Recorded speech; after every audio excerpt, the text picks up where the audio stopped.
Mensen, we staan voor een waarsomslag en die zet eindelijk joen en vannacht in. En daarna wordt het mild, betiden wierd en roeg waar. Maar laat ik eens beginnen met joet. Even waarom zijn. Een wetterkoude dag vond ik het. En het wetter moest ik nog komen.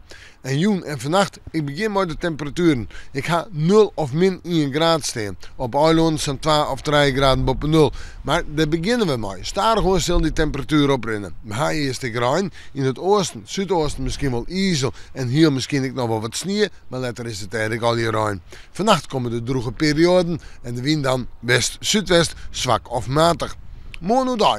Het wordt een dag met bewolking, die overheerst het, maar we gaan eerst nog kans op wat zin in de maand. En vierdens, droeg waar, dat is wel positief. De temperaturen liggen morgen om het bij de 5 graden heen en de wind matig en krachtig uit het zuiden en zuidwesten waait. Dan zetten we terug naar de orendagen die volgen en dan komen we een toonsysteem met droeg waar zinnen en een temperatuur om het bij de 6 of zo'n graden heen.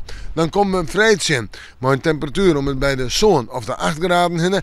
Maar we hebben het ook oranje en we hebben het ook een zwarmig waartype. En krijgt zo'n ont 8. Nou, dan is het roeg. En dan komt sneu nog dat roege waar, maar wel de zinnen er even bij. En ik denk dat we sneu nu komen om het bij de 8 of de 9 graden heen. Dan hebben we het over mild waar voor de tijd van het hier. En dat zou wel eens de trend worden kennen van deze 9 maanden februari. We maken morgen maar weer even in het waarsjen.